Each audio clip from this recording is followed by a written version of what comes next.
Hello, Redophiles! We got a great episode coming up for you, but before that, we just wanted to say, if you haven't done it yet, sign up to our Patreon. There are now tons of exclusive episodes on there that you are going to love. Go to patreon.com/theyearispod. Sign up right now. £3, not a big deal. Also, I am at Soho Theatre July 5th and 6th in London doing my last tour shows of Cockroach before I take it to the Edinburgh Fringe. Go to bobbymair.net and buy some tickets. Okay, enjoy the app.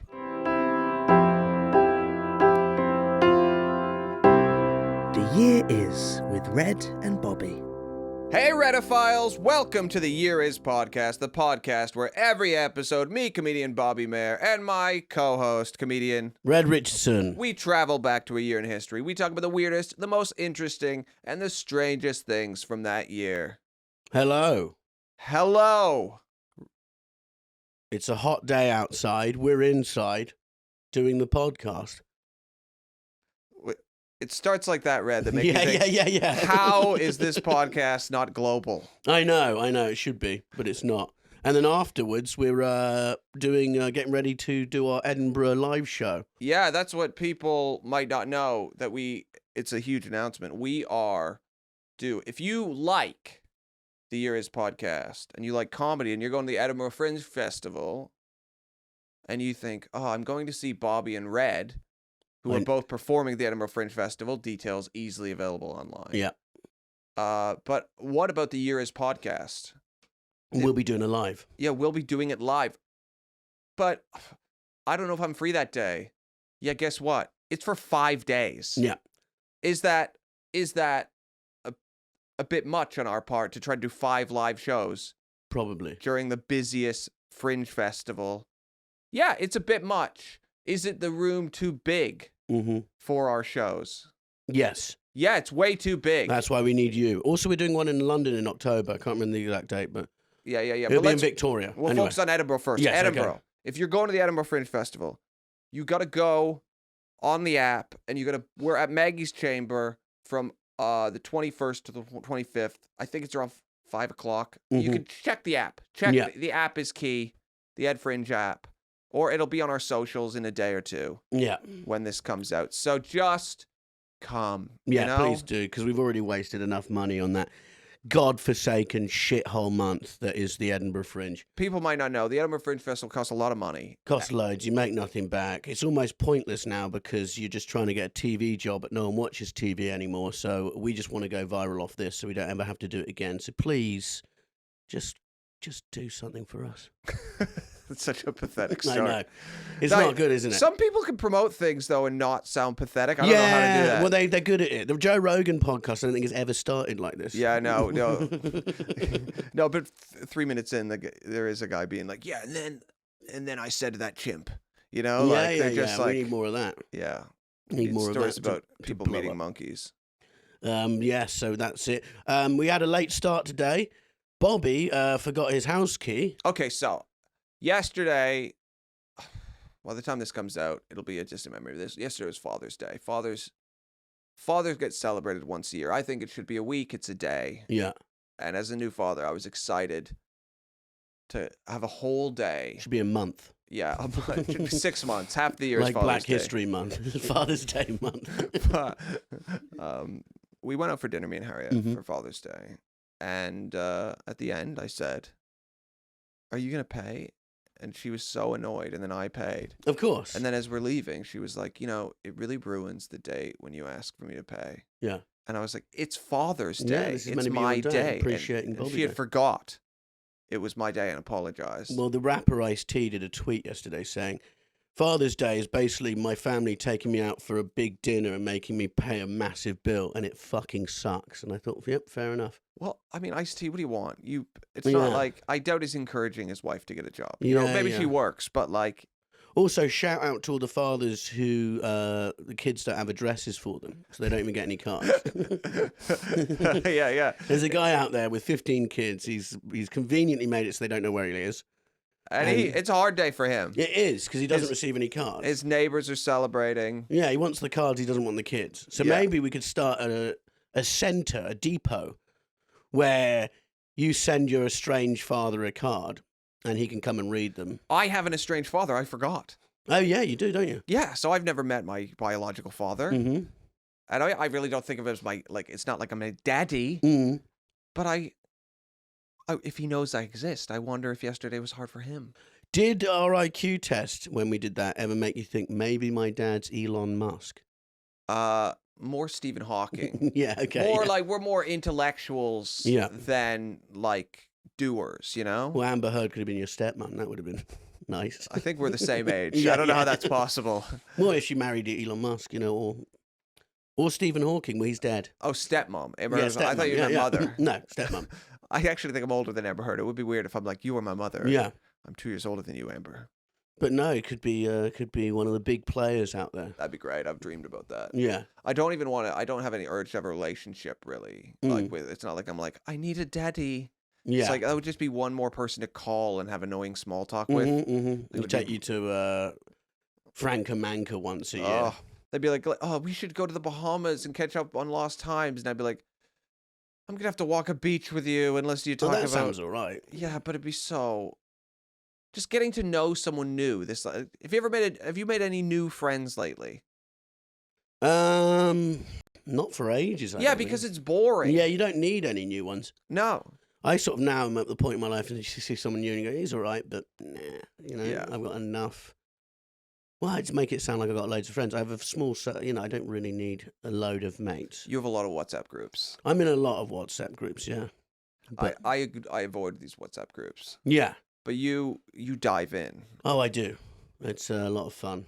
We send screenshots. We watch TikToks of people. You should start a podcast where you just read out messages from WhatsApp groups, and then people can guess who said the message. Yeah, but if I did that, I'd lose my career, my family. No, but you record like 30 episodes of the podcast before you release any. Yeah, so yeah. you okay. totally, every person in your life, you totally ruin them. Yeah. And then you say, hey, I'm going to release this podcast. When I'm dead. Would you like to sponsor it? And then the guy says, why would I sponsor your podcast? We're both comedians. And you say, well, if you don't, I won't edit out this clip of you saying that word. Yeah. Yeah, that could be a hit. You could blackmail all your friends for money. Yeah, I'm sure there's like a big celebrity WhatsApp group that they're terrified will get busted. Yeah. I never type anything I wouldn't say in person. I need to do that. Like Tony Soprano, you know? Yeah. I only insult other people. You drive to a payphone and then go, have you seen his new comedy special? It sucks. Yeah, I'll say it while standing in a pool. Yeah. There's no mics around. Jacuzzi.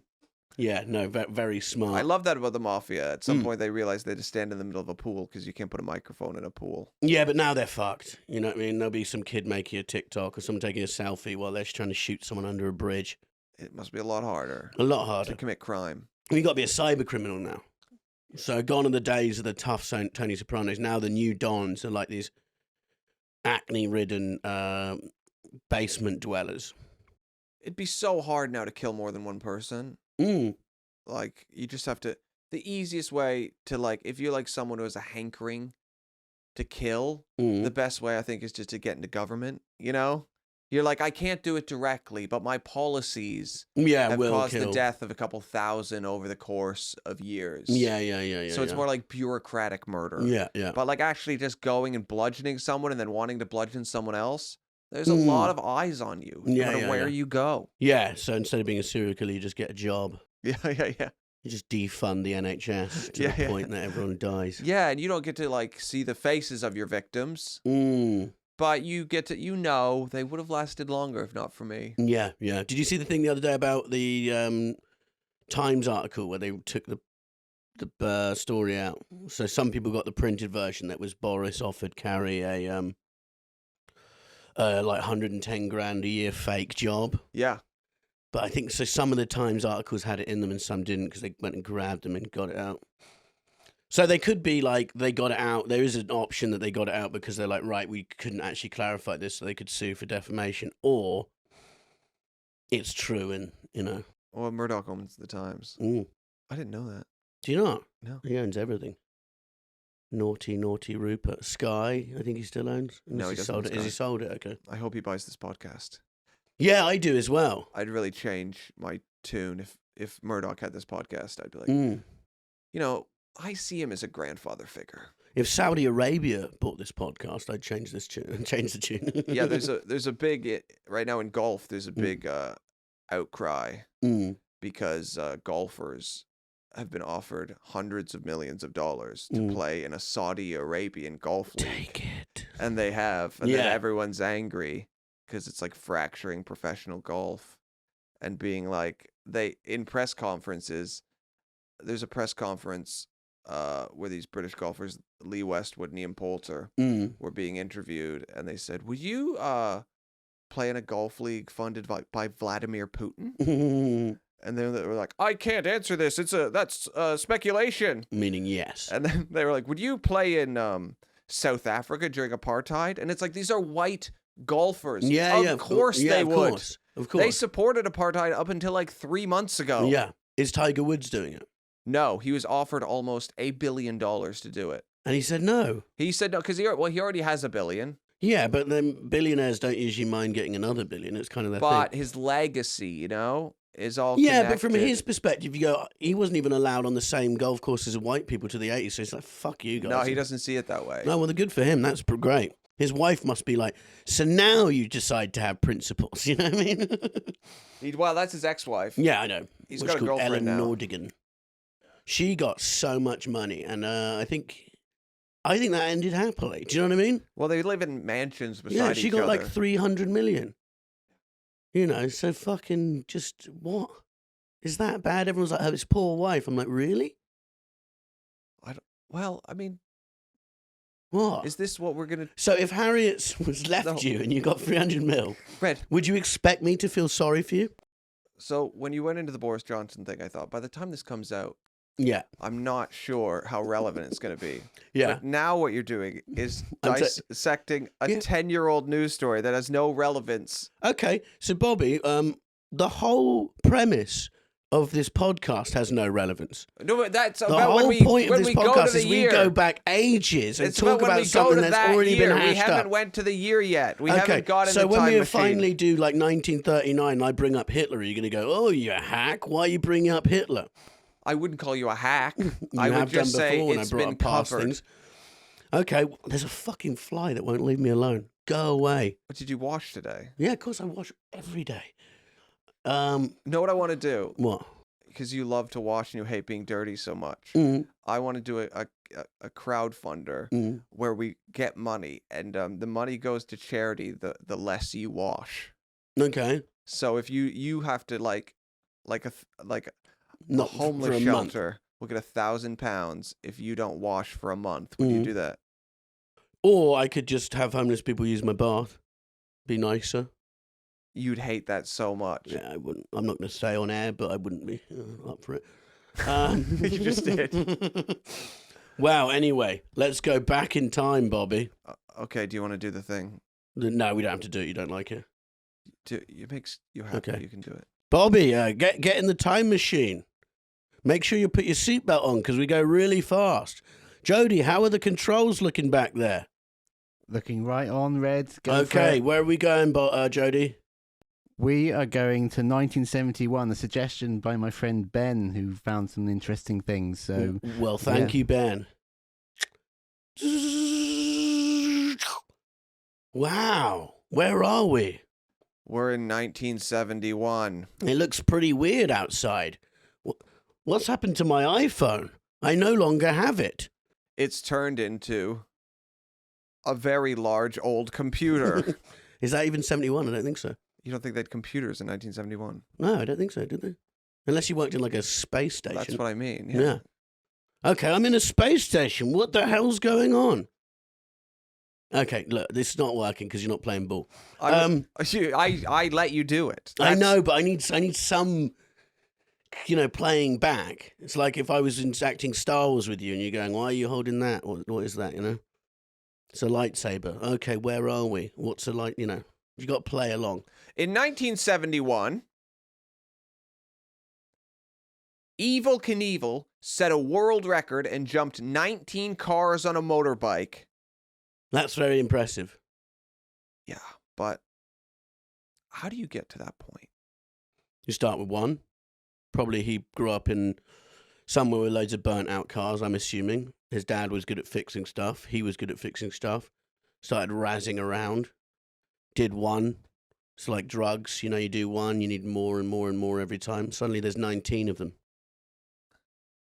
I want to look up this guy's injuries because... Yeah, didn't he like break every bone in his body possible or something?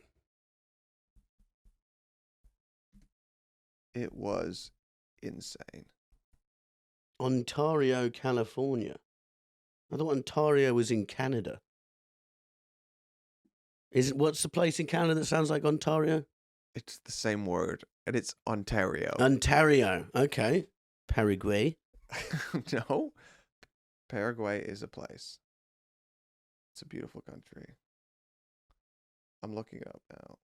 The problem is with this topic is by the time this comes out, this will be like 50 years old. Red. Go on. Okay. As an example, in 1975 at Wembley Stadium, he suffered broken ribs, a broken hip, and a crushed pelvis, and spent 29 days in hospital. Yeah. Like, that's one jump that didn't work out. Yeah. I mean, this was a successful jump. Yeah. I'm sure most of them just ended. Because imagine going and queuing and paying to see it, and then you just watch this man break his whole body. That's what you He's want. ow, ow, ow. What, you'd rather that than see the land? Because, well, the thing about paying to see it is it takes 20 seconds. Yeah. So, like, there's going to have to be some build-up. Like, you'd have to have, like, some strippers, you know, some kind of clowns doing a dance. Yeah. There'd be some music. Some music, a band. I'm assuming he had the American national anthem play at some point. I think he loved America. Yeah. He had that cape, didn't he? Yeah. Are you like a risk taker? Not really, no. What about you? Well, no. But what's the scariest thing you've done? I don't know. I don't do many risky things, to be honest. Never. Not really. I don't do many. I used to jump off rocks into water when I was younger. I suppose wading through the water in Thailand when there's box jellyfish around. Pretty scary stuff. So the scariest thing you've done is putting your feet in the water in Thailand. Yes. There wouldn't be a program made about me. It'd be quite boring.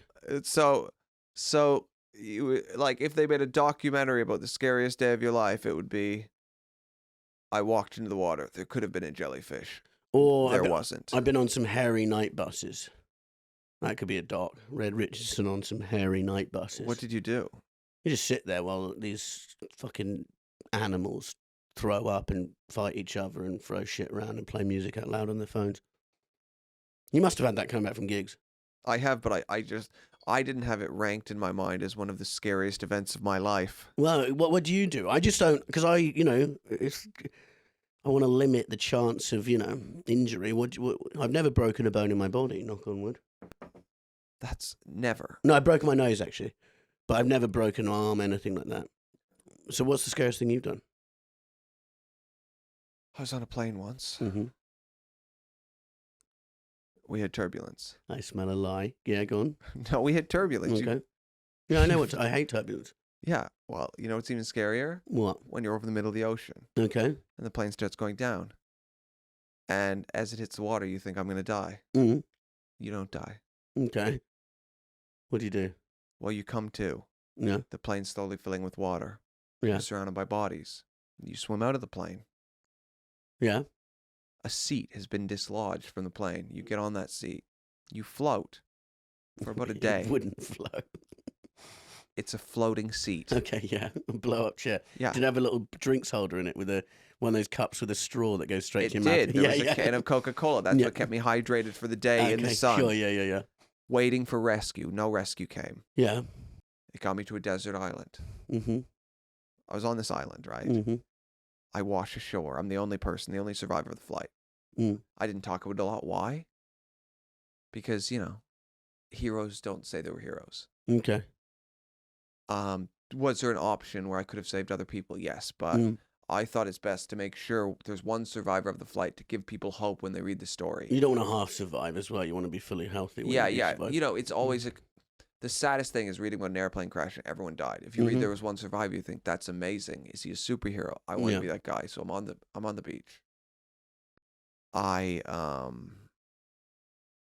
make a hut. I lived there for a couple of years. I'd eat fish. It was pleasant. Eventually, a plane flew overhead. I'd written SOS in the sand. Mm-hmm.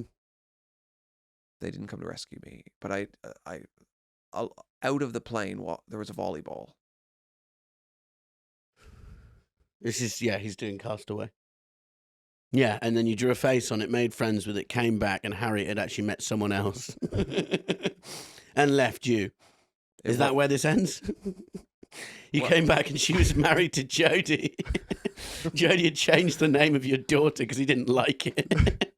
No, in Castaway, she marries his dentist. Yeah. Harriet never has good relationships with her dentist, so if she were to marry someone, it would not be a dentist. Okay, but this isn't Castaway, so she marries the podcast producer. You know what? If you're not going to listen to my story, No, I am listening. No, I just find it's it bizarre that for hours of this podcast, with us trying to make things interesting, the amount of dead air and crap talk, you've never mentioned this amazing story, which, in my opinion, you could have based a whole podcast, a hit podcast on. Well, I really thought it could have been a movie. Yeah. Like a hit movie. Yeah, and everyone said no. Maybe, I had this idea Tom Hanks plays me. Yeah. Maybe that's why he's so angry at the moment. He knows you're going around saying this. No. They made it. Do you know what it's called? What's it called? Castaway. Yes, okay. Based on my life. What, so you were 7? Well, I was a boy. Yeah, I was a boy. That wasn't mentioned in the story. I was a small boy. Yeah. When the plane crashed. That's how I got out the window. I slid through. Whereas all the fat old people didn't. They drowned. Died. Yeah, they drowned and died. You know, Matthew McConaughey gave a reading. Personally, I don't. No, he gave the eulogy at Evel Knievel's funeral. I didn't know that. Yeah. 7,500 seat funeral to make it sound like an event. I love the fact that someone like Live Nation, even till the end, is just monetizing his funeral. They should. £100 a ticket. Let's do this. 60-40 split. Yeah, that's so McConaughey to be there for like the American hero, you know? Yeah. He absolutely loves it. You can tell he voted Trump, McConaughey. I don't think he voted Trump, but he wouldn't say he didn't. The other guy is a guy called Robert Howard Schuler. Was a Christian televangelist. I love them. You know, the TV Christians. They're great. They make so much money. I'd say whatever. I don't think they're bad guys. I had a period of my life where I was a Christian, and I dabbled in televangelism. Wait, were you a Christian?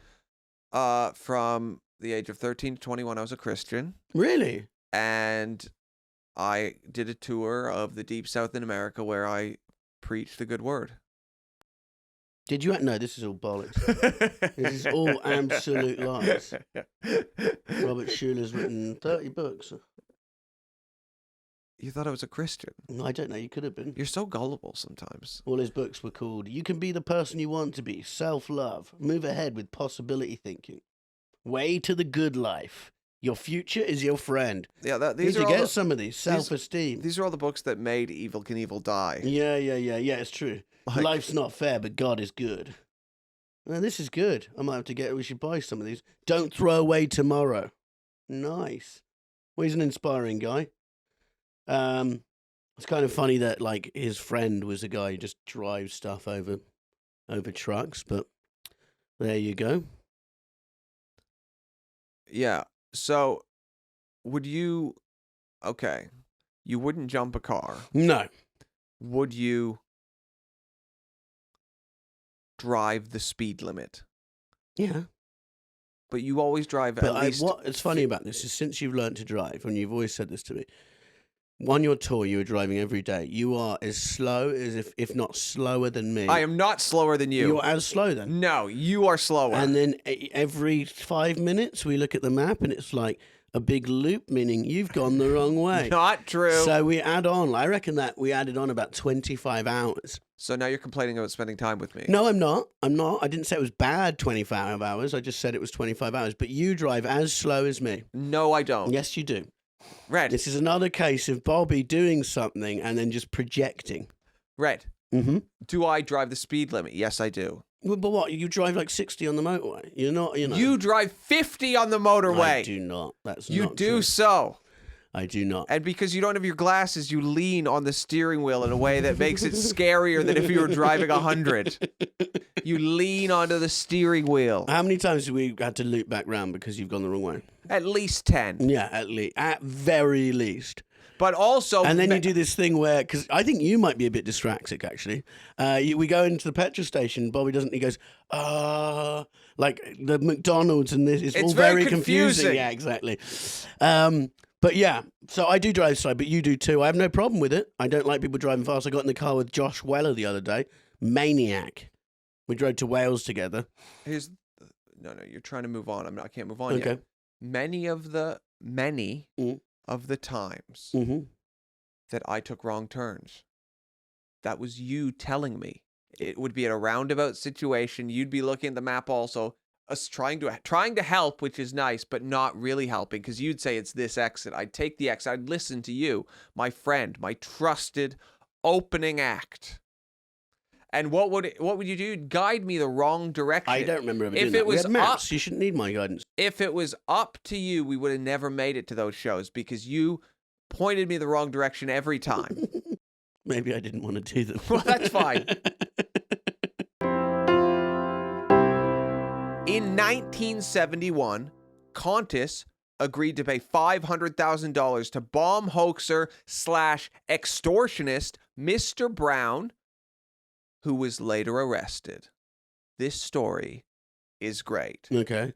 because Mr. Brown was the first guy to think, hey, what if I call and I say there's a bomb on an airplane and I tell them I'll blow up the airplane if they don't give me money? Okay. And it worked. Amazing.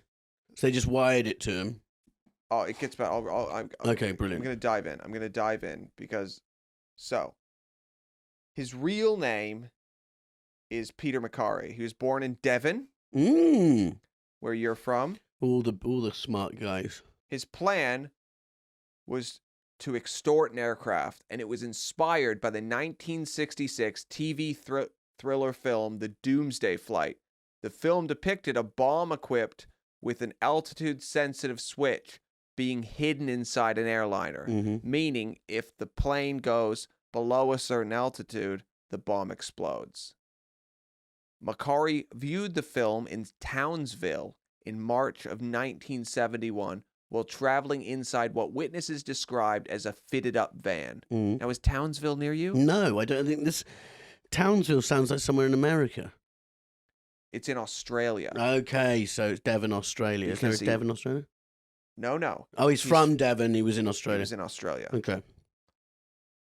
According to witnesses, after watching the film, McCarry stated, "That would be a good way to make money." He was really right away very Instantly. vocal about what he wanted to do. With the plan beginning to form, the plan didn't begin to form. No. He just Copied an idea. watched a movie and said, "I'm going to do what they did in the movie." Yeah. He traveled to Mount Isa in April, where he befriended a miner called Francis Sorahan, who stole Gelignite and a dozen detonators for him. On May 11th, McCarry bought an altimeter, an instrument used to determine the height of an object above a certain point. McCarry then offered Pointing $50,000 in exchange for help with the extortion. Now, Pointing agreed and typed out 3 threatening letters. I don't know why McCarry couldn't type out the letters. Yeah, So we have yeah. this new guy in to type People 3 always letters. like to have an accomplice, though. They detailed the instructions for the ransom and warned that the bomb would explode if the plane descended below 20,000 feet. The 3 letters were later discovered in a locker at Kingsford Smith International Airport. along with an explosive device consisting of an unprimed gelignite that could be detonated at a set height using the altimeter. Okay, so, I mean, this guy knew what he was doing. Now, according to his name's horrible. According to Pointing. Pointing. Pointing. Yeah, pointing. Pointing. Fucking hell. Macari initially asked him for help on how to build the explosive device. However, Pointing stated that he did not know anything about electronics and that Macari apparently got the advice elsewhere. Okay. The night before the hoax, on the 25th of May, Pointing drove Macari to the Hertz depot in Alexandria, Australia, where they stole car keys belonging to a Volkswagen Combi, later used as a getaway vehicle during the extortion. Macari had initially planned to extort a Pan American jet, but he found that Flight 755 from Sydney to Hong Kong was the only flight that would stay long enough in the air to make the plan work. So he did his research. So the idea was he's going to make it look like he's got a bomb. Yeah. And then he's going to say that plane's in the air for like 10 hours. Then they have time to get the money to him before the plane has to go down. Yeah, okay. So, around midday, 26th of May, 1971, Macari, under the alias of Mr. Brown, called the Australian Department of Civil Aviation, where he told officials he had hidden a bomb on board a Boeing 707. To prove he wasn't lying, he told authorities there was an identical bomb located in locker 84 at Kingsford Smith International Airport. So he actually put the only bomb he had was in this locker. Yeah. They go to this locker. They're like, oh, shit. So they find the letters. They find the bomb. The first letter was addressed to Captain R.J. Ritchie, a general manager of Qantas. The letter demanded a $500,000 ransom in exchange for instructions on how to dismantle the bomb. The second letter repeated that an identical explosive was hidden inside Flight 755, and the third letter warned that the bomb would explode if the plane should descend below 20,000 feet. So he's laid out his case. He's not even there, although he did call and they heard his voice, and he's a British guy in Australia. Okay. So that was a mistake. He couldn't put an accent on. No. Could you? No. But why didn't you get a pointer to do the I don't voice? know. The bomb was then taken aboard a second Boeing 77 to test whether the device would explode during its descent. That seems like a bad plane to have to fly. Yeah. Like they put this bomb on a plane and they're like, listen, if it's Yeah, they can't have told the pilot. yeah, just go for a flight alone over the sea. Yeah. Fuck that. He's probably on like $15,000 a year. Oh, they defused the bomb Okay. and replaced the explosives with a light bulb. Oh, right, okay. So yeah, the plane's in the air. He does his trick. It works. They give him the $500,000. But then he gets away. Yeah. And he's gone, right? Like, they don't know how to find him.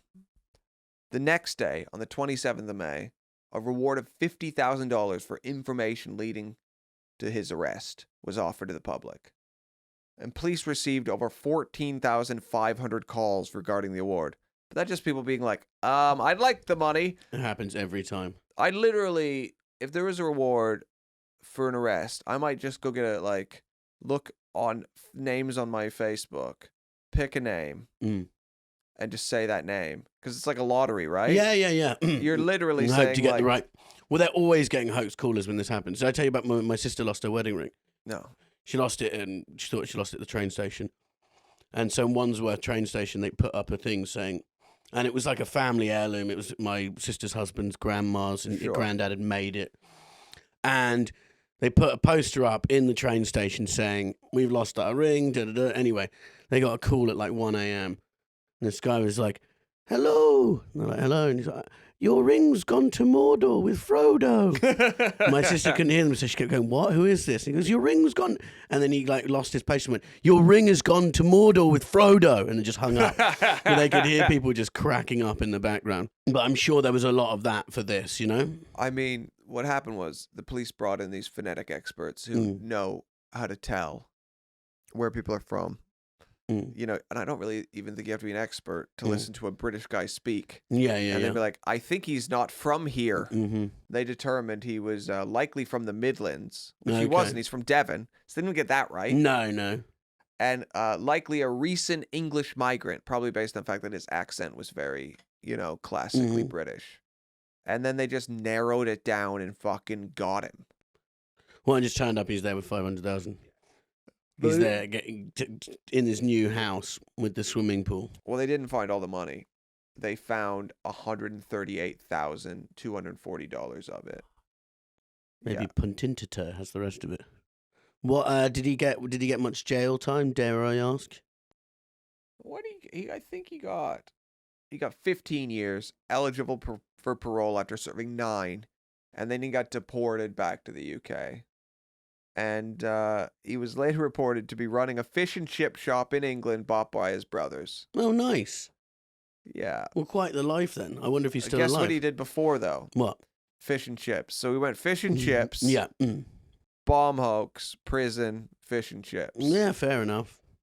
He rolled the dice and he lost, but you never know. And also, was it bought by his brothers? Yeah. Or was it bought Yeah. by the magic money? Yeah, the 380 grand that they never found. Yeah. Well, good for him. It's funny that you pick those films to do a heist. Have you ever seen that really confusing film, The Thomas Crown Affair, where Piers Brosnan robs the artwork and he gets everyone to wear a hat like him, and so they can't. There's thousands of like people wearing hats in the same outfit as him in the gallery, so it's too confusing for the detectives who are trying to catch him. And I'm watching it, and you're like, you literally paid like 300 people to be extras for this elaborate prank, but now you've got like 300 more witnesses. Do you know what I mean? As if you could just round up the guys who are pretending to be you if you're the cops. Because they probably run £100 a day and go, who paid you to do this?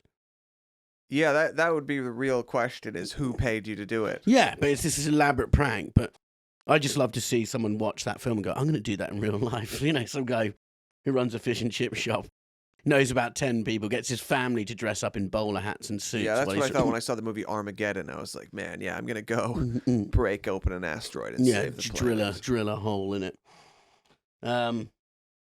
Well, that's very good. Yeah, I don't know. I've always wanted to con someone, but we've talked about it, but I don't know how to do it. Yeah, it's hard. You have to have a lot of courage to be a con artist. Well, we talked about before with that great guy who had the car park for years. Yeah. There was just a bit of land in Bristol, and no one knew who it was. It was between like a theme park and a cinema. And he got the idea because someone was like, do you own this car park? And he went, I don't know. And then he thought, maybe I do. And he just set up a box there. For 15 years, he just took money from everyone who came in. So they just parked and no one knew. And didn't he go to Thailand and get away? away? He just disappeared. He went to Southeast Asia, made millions. Because he just sat there. I think the council one day went, the theme park were like, we want to buy a bit of this as well so we can own a bit of the car park. And the council like, well, we don't own it. And we thought you owned it. And they were like, oh, well. And this guy just lined his pockets and went and lives in Thailand somewhere. That's great. Probably bought like a 10-bedroom house. Victimless crime. Yeah. And you go, how do you have so much money? I just saw a field. Also, if people would have parked there for free, the theme park would have been like, we don't like this. They would have realized they owned it. It was only because he said he owned it. No one checked. Yeah. Just a bit of land. So that's a great con. So yeah, no one was hurt really, you know? Yeah. Because the people were willing to pay to park. They would have paid either the theme park or the council. And he thought, why not just me? Yeah. He must have just sat there every day. The first few days, he's like, well, this isn't going to last. And then the years must have dragged on. And then at one point, he's like, right, time to get the fuck out of it. It would have all been cash as well. And he wouldn't have paid a penny of tax. No tax, no overhead, because he actually doesn't own the land. How do you get cash? Because you obviously can't just put cash in your bank and people go, well, you launder it. But you know what I mean? It's like, how do you... Well, you can. It's just... You can only put 10 grand or just under 10 grand without the marketing. Foreign accounts, right? You get a Swiss bank account or something. Yeah. You just go to tax havens and shove your money in But what, there. with a suitcase full of cash? Fuck. Yeah. Is that not really? But like, what, they stop you in the At customs? the airports, they do. But you get a boat. Whatever, you charter a boat. If you have that much money, you can do it, you know? Yeah. You can do anything. Fucking hell. I think. Also, if you're not like a known criminal, they're not keeping their eyes on you. You Yeah. can put the money in a bank account. No one's going to check. Unless you get audited, they're not going to know. Yeah. Jesus Christ. And so, yeah, and I suppose in Thailand, you could get a bank account out there. Oh, yeah. They don't care where your money's coming from. No. Entirely. So I suppose you bury it and then you keep flying back and forth. 1971 was a crazy year for airlines, though, Red. That's what you don't realize. So, Peter McCarry, a.k.a. Mr. Brown, did that. But then, LANSA Flight 508 crashes. Okay. One survivor. Fuck.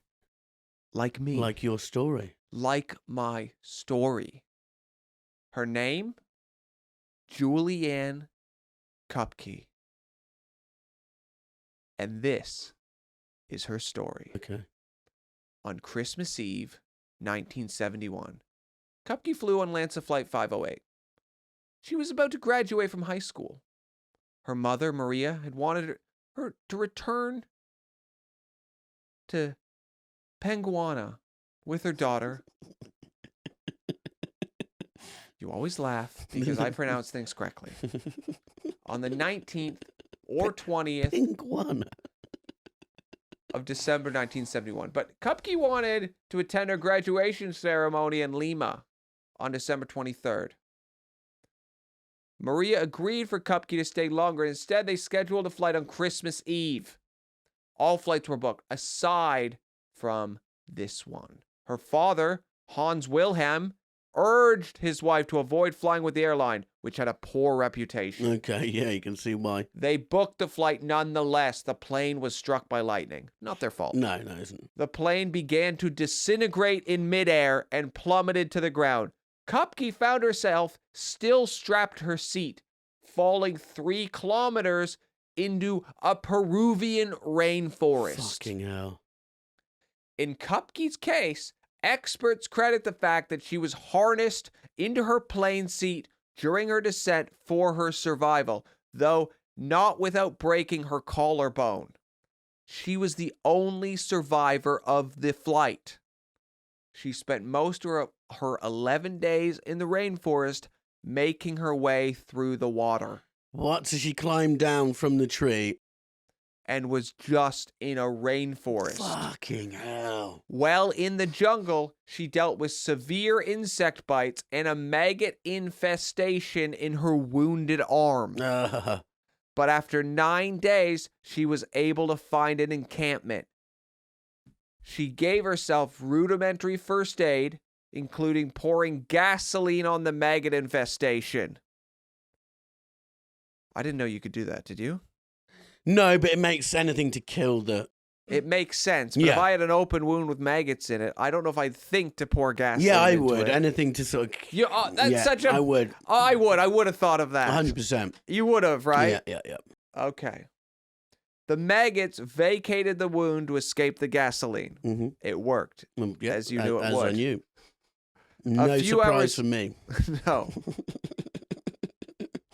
A few hours later, the returning missionaries found her, gave her first aid, and took her to a more inhabited area where she was airlifted to a hospital. Those missionaries must have been like, you know, you just spend your whole life wanting to do God's work. And you get the chance. And you get the chance, and you're like, we saved someone. Yeah, lucky it was good missionaries, not bad. You know, imagine if it was some weird cult, like she crash landed into, what was that guy called? The Jonestown Massacre. Just as he's handing out the drinks. Guys, please. For fuck's sake. After recovering from her injuries, she assisted search parties in locating the crash site and recovering the bodies of the victims. Her mother's body was discovered on January 12th, 1972. That's horrible. She moved back to Germany. That's where she was from. And recovered from her wounds. Like her parents, she earned a degree in biology and returned to Peru to do extensive research on bats. Okay. Her double survival story has been the subject of books, films, including her own autobiography, When I Fell from the Sky. Good name. And a documentary by director Werner Herzog. Oh, yeah, he's great. Wings of Hope. Yeah. Herzog was interested in telling the story because of a personal connection. He was slated to be on her flight in 1971, No way. but a last-minute change of plans spared him from the crash. Jesus. And so we wouldn't have had Grizzly Man or any of the... No, he was like Mark Wahlberg. He said if I would have been on that flight, it would have went differently. Oh, God, yeah, because he was meant to be apparently him and his boys, and then they decided to go somewhere else. Who else? I think Seth MacFarlane of Family Guy, apparently, I might be wrong, was meant to be on the 9/11 flights as well. Really? Yeah, was that true, Jody? Thank you very much. Also, another one, Werner Herzog saved someone from a car crash in like 2006. I can't remember, a famous actor. Did he hit him? No, He ran into him and then said, Joaquin Phoenix. So Werner Herzog actually saved Joaquin Phoenix from a car accident. Really? Yeah, it's crazy. Legendary filmmaker and two-time Simpson guest star. Well, he's done a lot. Recounted the last two incidents in an interview with the New York Times. When asked by interviewer extraordinaire David Marquez, who's writing this? David Marquez's brother, whether he ever found out who fired at him with an air rifle. Herzog replied, I was shot at various times. You mean here in Los Angeles? Sorry, that's all bollocks, nothing to do with this. As for Phoenix, Herzog said that he recognized him. He was upside down in his car, squished between airbags that had deployed and was wildly trying to light a cigarette. Fair enough. He said, I knew he must not light a cigarette because there was gasoline dripping and he would have perished in a fireball. So I tried to be clearly commandeering to him and tell him not to do it. But I was worried that if you gave him a command, he would strike his lighter even harder. So I managed to snatch the cigarette lighter from his hand, and then it became completely clear that it was Joaquin. But I didn't want to speak to him after. I wanted him to come over and thank me. I just drove off. I saw he wanted to come over and thank me. I just drove off. So, yeah, that's crazy. Joaquin Phoenix says he heard a German voice telling him to just relax. And he said there's something so calming and beautiful about Werner Herzog's voice. The first person to say that about a German accent in history. I'm sorry. I don't mean to be rude. But imagine that. You just get crushed and you're just wildly trying to light a cigarette. So he's obviously got a thing about crashes. Yeah. I don't want to see him on the plane because it's number 3 is waiting, isn't it? You know what I mean? Well, number 1 and number 2, he missed it. He helped someone else. Number 3 is he dies. Yeah. Or no, someone else will die.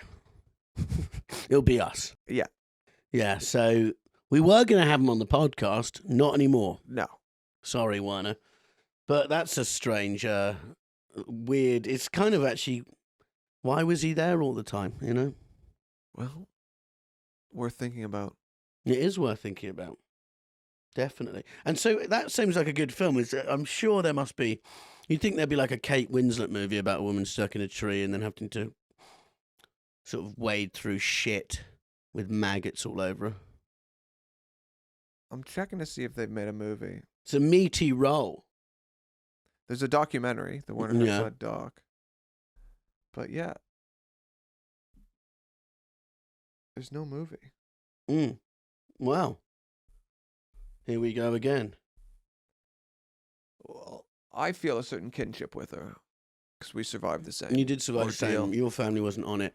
But they made a movie out of mine. Your Castaway. Castaway, yeah. Mine was more like, yes, sure. Your dad sadly couldn't be on the flight because he was flying his own spaceship to space, wasn't he? Yes. Yeah, so he couldn't make it.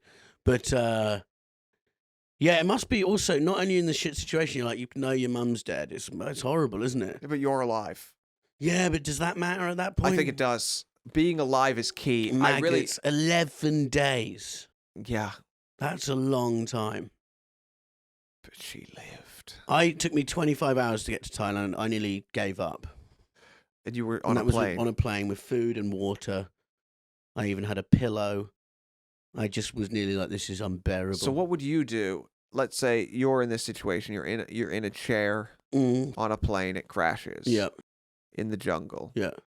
Would you just lay there and wait to die? No, I'd pull out my pistol that I keep in my bag and I'd just blow my own brains out. Well, the mistake you're making is suicide because in this case the woman lived, so you could live. She did, but then she was end up studying bats for the rest of her life. What's the point? Well, that's what she wanted to do. That was her dream. Yeah, is it? Some sort of a dream. You know? It'd be a good ending if she She was a biologist. became an actress or something cool like that. That's the only thing. The only thing cool in your mind is acting. Gotten into porn, you know. That would have been cool. Yeah, but not bats. No, she's just written a book on bats. Like, thanks. You know, it was probably like a talented young footballer on that plane that we never got to see. I don't think she could She Record an album. If you die in that sort of circumstance, you surely go, I'm meant to be here for more than just bats. That's not what she did. No, she went, it was just weird, but like probability, some weird, she just went, it's not, I'm not God-given. I'd believe I was God-given. I think I'd start some sort of movement. Yeah. I get that. Fair enough. In 1971, in Belfast, a Led Zeppelin show included the first public performance of Stairway to Heaven. My least favorite Led Zeppelin song. I'm not saying it's the best Led Zeppelin song, but the first time you hear that song... Boring. What? I don't like it. It's so boring. It makes me wonder. It takes about 8 minutes to get going, and then it ends. It's great. Really? Yeah, it's all about a stairway to heaven. Ooh, it makes me wonder. And then the intro's so like... Yeah, but this was 1971. And every arsehole knows how to play it on the guitar. Yeah, it's a song that brings so many people joy at parties. Because, you know, when you're at a party and then a cool guy brings a guitar and starts playing, you think this party just went from an 8 to a 10. Well, there's a reason I don't like it. Not just because I don't like the song, but my mother hates this song. Because when she was at college, the most popular girl in college made everyone... They had like a end of year show, and her show was playing this song whilst walking down a staircase, and everyone had to throw petals over her. And my mum was one of the petal throwers, and she said they rehearsed it for 6 weeks. And she was like, this woman was the most narcissistic, indulgent piece of crap ever. And that song is just has negative connotations for my family. And I actually genuinely don't like the song anyway. Like, if it had been a good song, I'd be like, you know, that Black Dog song by Led Zeppelin, I'd say, Mum, sorry that this triggers you, but I don't care if this was playing whilst your village was massacred. I like this song. But Stairway to Heaven, I don't like enough to betray my mum for. I think you're going to like it. Come on, Red. The algorithm won't pick it up and get this deleted if we talk over it. Just listen to the song. And she's crying for someone to dun-dun. Boring. Actually. Makes me wonder why everyone likes this fucking song so Red, much. come on. I don't think it's that good. Could you write a better song? Probably, yeah. What would be your song? Elevator to Babylon. That'd be the song you write? Yeah. Is that already a song? No. Okay, so your song's going to be Elevator to Babylon. Yeah. Similar to this, but just more vibes. Okay. What happens in the song? Just a person going up the elevator, getting ready to go to Babylon, where there's a drinks party, there's nibbles. He's going to have a great time. He can't wait. He's actually dead, but it doesn't matter because his life now is a drinks party. Also, it would be annoying. The annoying thing about stairs is you have to walk up them. So a stairway to heaven, it's like it should be at least an escalator. to heaven. Yeah, I'm dead now. Send one of the angels down to fly me up. You fucking pricks. This is meant to be heaven. I don't want to have to walk up a big flight of stairs. Yeah. That shouldn't be my first thing I do in the afterlife. Why are there stairs in heaven?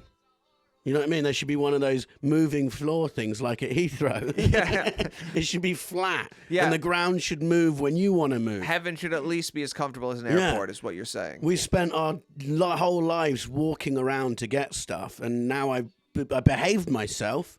I didn't do anything, didn't nonce anyone, didn't shoot anyone, didn't rob any banks or anything. What a high bar you're setting. Yeah, but now I'm in heaven, and I still have to walk? Send me back down. I'm joining ISIS. This is a fucking joke.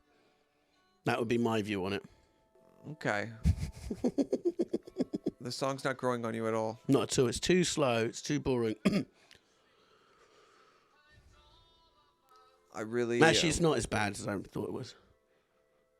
It's not great. It's more just like... I could listen to it in a lift and you go, okay, yeah.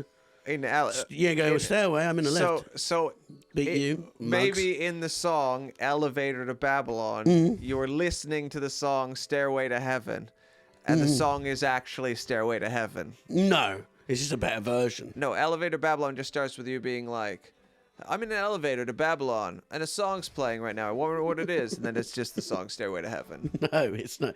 It wouldn't be. It'd be its own song. I gotta say,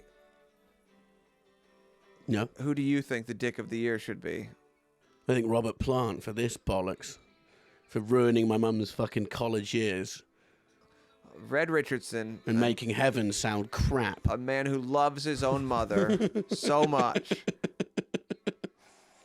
that he hates Led Zeppelin. No, I like Led Zeppelin. I like the Back Dog and all those songs. I just don't like this one. Okay. It's also 8 minutes long. Who So- the hell do you think you are? Robert Plant. Yeah, is dick of the year. dick of 1971. Yeah. All right. Well, this has been our episode. It's been a bit low energy. I think we've both been tired. I'm all right. No, I was back late last night. But thank you so much for listening And watching. and watching. We've got a Thank great you. Patreon episode for you. Thank you to our Super super geniuses. geniuses. Christopher, Spencer Matthew. We couldn't do it without you. and Spencer. The beloved Spencer. You said his name 3 times I now. know, but that's because I like him so much. All right. Well, until next week. Thank you so much. That was another episode of The Year Is. Thank you very much for listening. Please like and subscribe. Leave us a review. It all helps. I'd like to thank our producer, Jody. And also I'd like to thank Josh Weller for our intro music and song. It's very catchy. It's very nice. I'm sure you'll enjoy it at the beginning. So big thanks for Josh Weller. He's on Instagram at Josh Weller. Josh Weller. Follow him and keep spreading the word of The Year Is. Thank you so much. Bye-bye.